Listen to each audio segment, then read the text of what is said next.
Our issue segment tonight, President Trump reversed former President Barack Obama's transgender bathroom order last week, and observers are wondering if this will affect upcoming court cases on the issue. Trump's announcement is a significant victory for opponents of the Obama administration's regulations, who believe the federal government never should have gotten involved in the issue in the first place. Joining me now is President of San Diego Log Cabin Republicans and transgendered female, Gina Roberts. Gina, thanks for being here. Great, thank you. All right, Gina, let me ask you, you're part of Log Cabin Republicans, you're a transgendered female yourself. What do you make of President Trump's directive rolling back the Obama administration directive on transgender bathroom access? Well, it's interesting. You know, everybody says they rolled it completely back, and actually what they basically said was that this was a really poorly written document, which we've kind of pointed out to them, and that they've actually said they want time to study it, and what they're going to do is allow some of these court cases to go through, because the biggest part of that, the problem with that executive order was the fact that it's generated like 15 court cases, so it's very ambiguous and very heavy-handed in my opinion. Right. Right, no, that makes sense to me, and I guess because that seems common sense to me, let me ask you, why is there such a chorus, in your opinion, of anti-LGBTQ accusations against President Trump, against the Trump administration, when, I mean, in all practicality, this seems to me just letting it go back to the states where social issues were supposed to be resolved anyway? Well, we can take a little bit of a different direction on that. We do believe that the transgender bathroom issue is a civil rights issue and should probably stay at the federal level.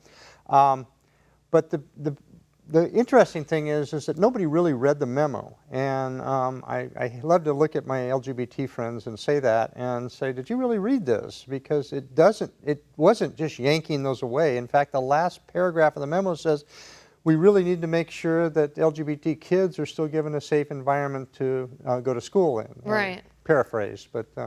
Right, and I think that's something that President Trump made very clear when he did roll back, for lack of a better term, roll back this directive. He said, you know, schools are obligated to make sure that all students, regardless of how they identify, regardless of their sexual orientation, that they have a safe space to use the bathroom. I mean, it should go without saying, to be honest.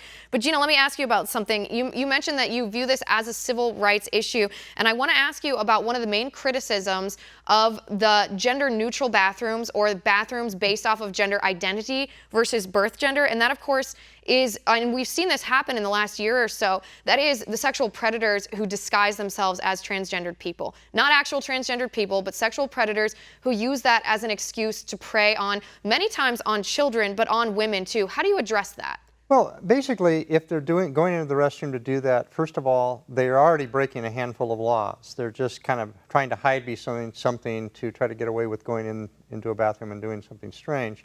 I've been using, you know, the correct bathroom for my gender for 35 years and have never had an issue. But the whole concept, the requirement that, you know, well, for schools, let's just talk about schools, because that's Sure. where the big deal is.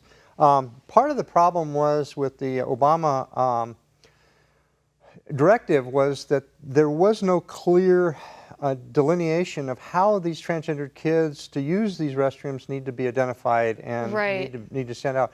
And like some of the local school districts in our town, like I live in Valley Center, which is probably the most conservative rural area in San Diego, we have a great program for dealing with transgendered children. Right, and I think that's one of the criticisms about it being handled at the federal level, because there isn't a federal unified understanding or definition of what constitutes a, you know, gender identity or transgender kid. It is so fluid, so people say, well, if it's fluid, then we'll leave it to the school districts or the communities or the individual schools to deal with that.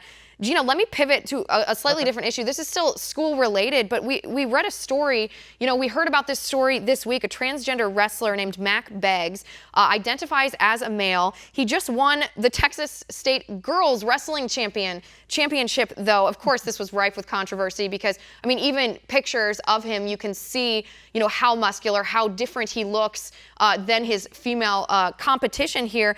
And I wanted to know what you made of that, because he identifies as a male. And to respect that gender identity, you would think, okay, well, he would compete with other men then, but he's not. He's competing with the girls. Well, not at his choice. His choice was either compete with the girls or don't compete. So he chose to go ahead and compete with the girls, which he did not feel was not what he wanted to do. He would rather have competed with the males.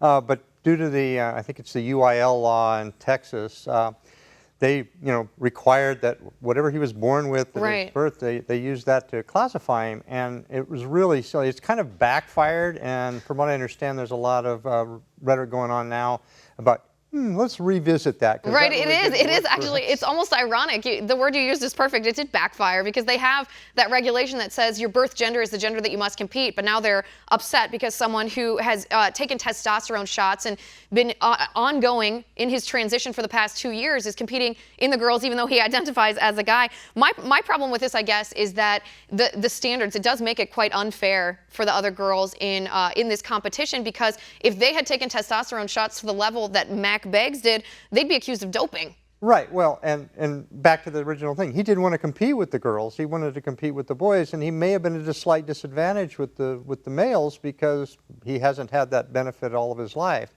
There's even the International Olympic Committee and everybody have dealt with this issue in some very, very interesting ways. And myself, I compete all the time now in women's shooting events. And I'll give you a hint. Those hormones do amazing things to change your body, tone and things. So. Right. My main concern, I guess, with the just specific to the wrestling issue here is that if they change the regulations from birth gender to gender identity, I could see some guys who maybe don't have the best character pretending they're girls just because they want to win the championship. Not even a gender identity issue. It's very messy. Gina, one last question that I want to ask you. As a conservative transgendered person, do identity politics, do you get stereotyped based off of your gender identity, based off of your sexuality, based off of the fact that you're part of log cabin Republicans? Does that follow you? Well, actually, in the Republican Party and the other conservative circles I run in, I seem to do very well. I tend to share a lot of the correct, the ideals of the conservative world and the Republican Party. I'm a committee member for the local party, and I was actually the first transgender GOP delegate in Sacramento. Everybody thinks, and I'm not claiming that for sure, but I was definitely the only one there this year. So I think that the identity politics with me has gone very well. I get along with a lot of people, and I try to put a face on something that a lot of maybe very conservative people have not ever had the experience with, and if they have a positive experience with me, sometimes it seems to help shape a better relationship. Well, Gina, we really appreciate you coming on the show today. It was great to talk to you. Pleasure.